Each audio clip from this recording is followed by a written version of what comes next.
Hey everybody, welcome. Postcards from Boston, courtesy of Highlands. We're also brought to you by Polar. My name is Bob Babbitt, here at the Boston Marathon Expo. Our first guest, one of our favorite people on the planet, Mr. Michael Wardian. Michael, how are you doing? Oh, dude, I'm so good. I'm really excited to be in Boston, and my Boston weekend is starting off great. I mean, the chance to be on your show and just to get a chance to hang out and catch up has been I love it. a real treat, and I'm super excited to be here. And just it's been one awesome encounter after another so far, and I've been taking selfies and already saw the finish line and went for a 2-hour run this morning with a friend. So, yeah, life is good. So, the last November, you run a 2:38 marathon, which for you run, you did the marathon majors, all 5 of them, you averaged 2:31, you've gone, you've been to numerous Olympic trials, but that particular 2:38, dressed as Elvis, Yeah. for some reason, was that one of the in terms of your exposure, did you get more from that than most anything else you've done? Yeah, I mean, I think that was a huge moment for me, a huge moment for me in running, and the opportunity to be dressed as Elvis running up and down the strip in Las Vegas is one of those things that, I'll never forget. And the chance to just come down the finishing chute with so many fans and friends, and I wasn't even sure I was winning the race, and Right. then all of a sudden I realized, like, oh my God, they're holding out the tape. Oh, that's really sweet. And then I was like, wait a second, I think I might actually win this. And so to come across the line dressed as Elvis and to win it, it was cool. I saw the program that you guys put together on the history of Elvis, and then to just see it come full circle and to be the guy that actually won a race as Elvis was a real big honor and treat for me. And yeah, I definitely think that elevated me in the conscious of some people, and then this year has even been more exponential with doing 7 marathons on 7 continents and 7 Talk about that. So Yeah. 7 marathons, 7 days, 7 continents. Yeah. So That's crazy. It was crazy and awesome and like a dream come true. Like I flew to Antarctica and Did you wear Elvis up there? I did. I wore the Elvis outfit. I took Elvis to all 7 continents in all 7 days, and I was able to do a training run dressed as Elvis in Antarctica. So yeah, the Elvis costume has seen the world, and I'm really excited to I'm going to run tomorrow dressed as Elvis, blindfolded in the Blindfolded? Yeah. So to help raise awareness for people with visual impairments and blindness. So Now, which Elvis outfit will you be wearing tomorrow?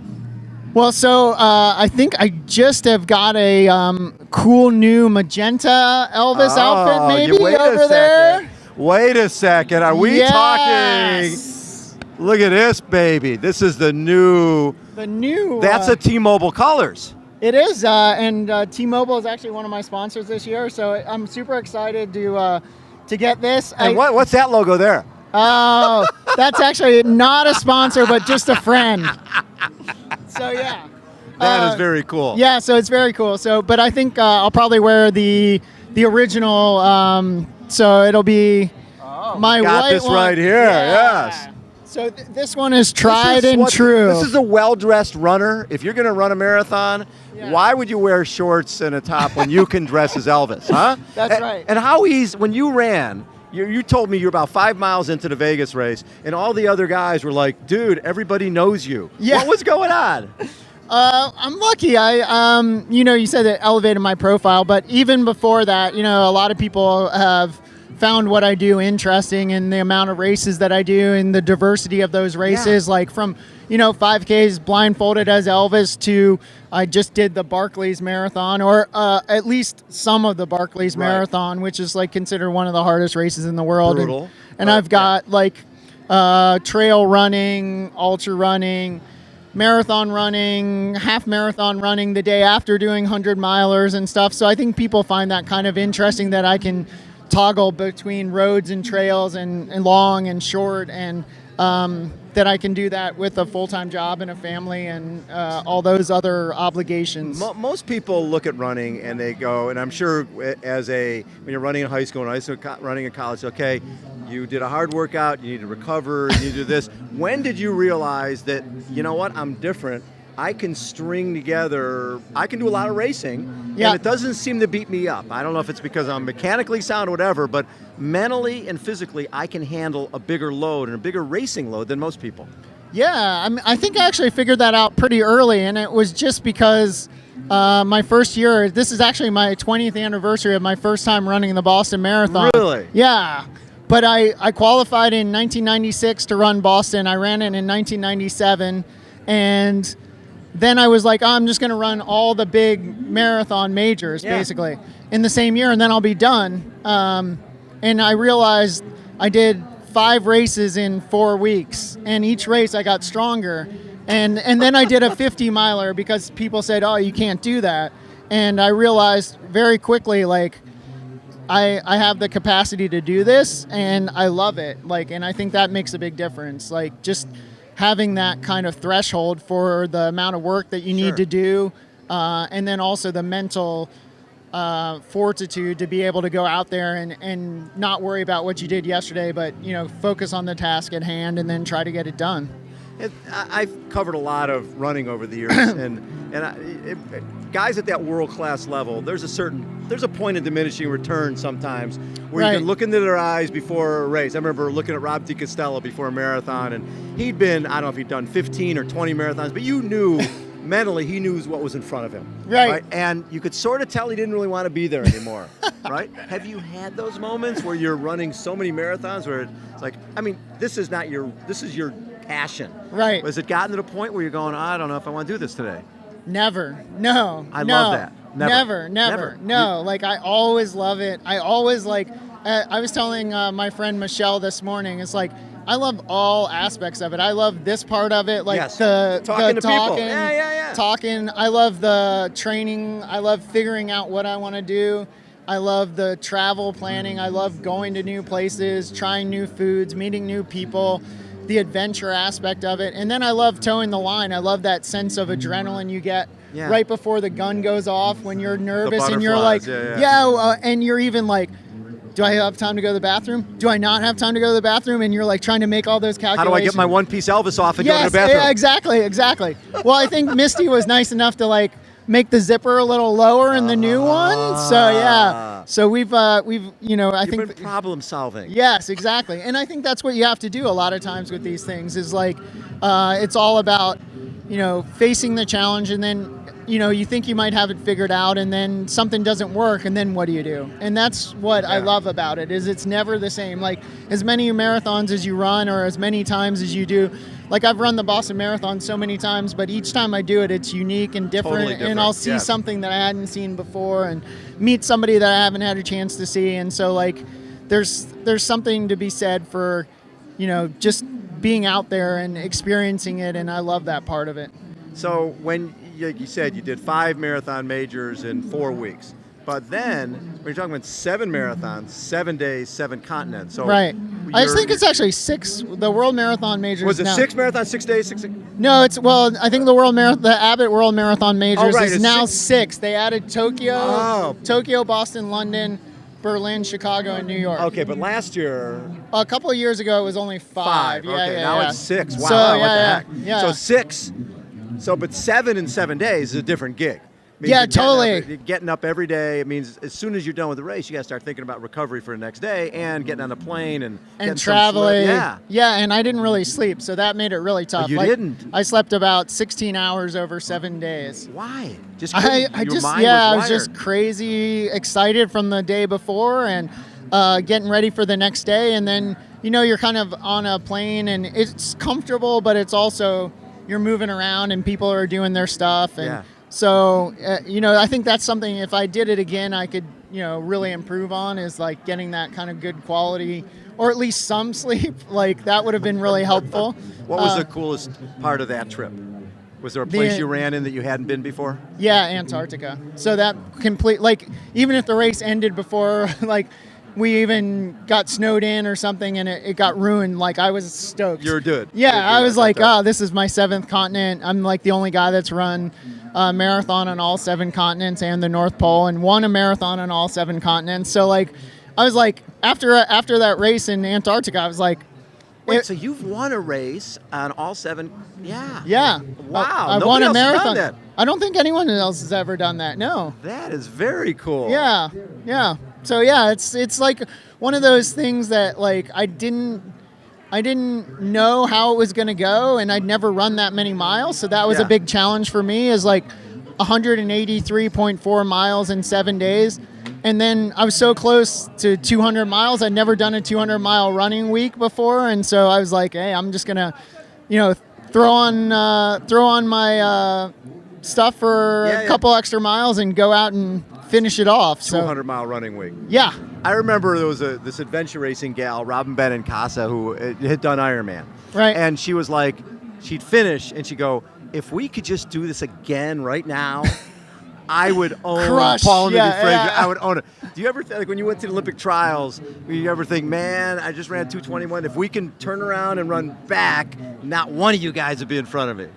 Well, I the last Olympic trials I went to was in Houston, and the next day I ran 231 at the Houston Marathon. So there weren't many other guys that were so you did out there. You won the double. Yeah, I won the double. I don't know if anyone else was in the double, but I definitely won it. But yeah, so I mean, I think I definitely excel at being able to string things back to back, and that's something that I'm really good at. But I mean, that doesn't discount what the other people do. Sure. I mean, that's what they like to focus on, and I love competing on the single day things, but I love the opportunity to be out there, and I get those opportunities a lot now, and it's so amazing, like how many different places and events and cool experiences there are. Like I was in the elevator today and I met a guy, David Johnson, who's won the Iditarod, and so like I'm looking at like, whoa, yeah, I want to do that. Yeah, Give me a dog. Yeah, well, no, you do it. You run it. It does a run. Yeah. So you can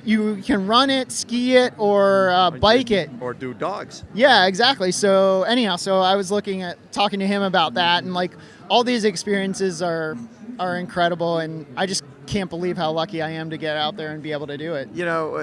There's the type of stuff you do. You're doing something like Barkley, right? The Barkley Marathons. Talk a bit about that, because that is an iconic event. You don't know when it's going to start on that day. They conch blow, and then you have 1 hour to get to the start, and it's 5 laps, and I think this year is over 70,000 feet of climbing. Yeah. And so talk a little bit about just that the uniqueness of that event and how different that is than other things you do. It's the most unique event that I've been to so far. It's completely everything you said. It's set in this little state park in Tennessee, right? Yeah, Frozen Head State Park, right outside. It's about an hour from Knoxville, Tennessee. Yeah. So University of Tennessee. It's put on by a gentleman, Lazarus Lake, and he's put it on. Eccentric? Yeah, super eccentric, but super intelligent, really clever. It's got like this really good, awesome history to it, like a culture. Yeah. And there's books out there. Yeah. You have to pull pages out of the book. Yeah, exactly. So you don't know when the race is going to start. You just kind of have to show up and be at the campground, and then you get an hour heads up. He blows a conch shell. And then you go to the gate, line up, and this year it started at 1:42 in the morning. Oh my God! In slight rain, and then as you got higher, it turned into fog. So I was one of the first guys to the first book, which is like an unmanned checkpoint. And then between that and the next book, I got lost and spent 3.5 hours in the woods. And when you get to the book, you pull out a page corresponding with your number or something Correct. like that? Yep. And then that gives you basically you have to hold on to that. That sort of shows you got there. Yeah, exactly. It shows you got there, and if you don't come back with it, your lap doesn't count and you're out of the race. So it's very self-reliant race. There's no checkpoints that are manned. There's no pacers. There's no pacers. There's no course markings. Yeah. So it's really the kind of next level stuff in that, and it's got tight time constraints. Like it was the first time I ever missed a cutoff, so I didn't even make it. I only made it one loop because it was so humbling and awesome, and it's the first time I've had to chase a cutoff, and I chased it and I didn't even make it. So it was really fantastic. But I got to meet some really cool people, a woman named Anne from Ohio, a guy named James from Scotland, and another dude, Remy from France, and got to share a cool adventure out in the woods, and hopefully it'll mean I know the way around next time. So you'll go back. If I can get in again and they give me the opportunity, I'd love to go back and give it another go now that I have a feel for what you need to do. What I love is that here's John Kelly, who won. And Yeah. He's the only one who finished. Yes. Right, he's the only one who finished. There's only been 15 finishers in history. Yes. I mean, you have a tough event when only 15 people in history have made it to the finish line. Well, yeah, and then every time someone finishes, it gets harder. So he's actually finished probably one of the hardest races ever. Right. I mean, you can't control for weather and stuff Right. like that, but every time that, if someone finishes, they do stuff to make it a little bit different and a little bit more challenging for Right. the next time. So that's even more impressive. I mean, and I got a little training with John, and I knew how strong he was, but it was just cool to see him be able to execute and get it done. And there was another guy, Gary Robbins, my buddy. Oh, he missed just He just missed 8 it. seconds or something? Was it a few seconds? 6 seconds, but 6 he was seconds. coming in from the wrong way, so it wouldn't have counted anyhow. But Okay. man, he's just a stud, and everybody in that race is really incredible, and just the whole ambiance and the feel for it is just really incredible. So that was super unique and cool, and something that I don't know, I feel like I'll cherish. And like, you don't always get timed out, but if you have to get timed out somewhere, it might as well happen there. Barkley Yeah. Marathons. Love it. Hey, Michael, thank you so much for taking time. Oh, no worries. It's wonderful to have you as the Elvis record holder. That is really cool. And now, Thank after you. you did that, the other guys go, okay, dude, I'm taking your record down. I need to get an Elvis outfit. Yeah, no, I've had some friends that have talked about it. So yeah, but I'm hopeful. I mean, that's what it's all about. I mean, you don't want records aren't meant to stand forever, No. and if more people get into it, then that's great. And I've got 2 suits now, which means I can go out there and race twice as much. So I'm hoping to get the opportunity, and I'll definitely rock the Elvis tomorrow, and hopefully I can do another marathon in it sometime soon. I'd love to go back to Vegas and try to defend the win from last year. Love it. This is Highlands Postcards from Boston, and we're here at the Boston Marathon Expo at the Highlands booth. We're also brought to you by Polar. Michael Wardian has been our guest. Hey guys. Michael will be out there blindfolded in an Elvis outfit tomorrow. You'll be able to spot him if you're not blindfolded, though, because his outfit will be a little on the bright side. Hold Yep. on, everybody. We will be right back. Thank you.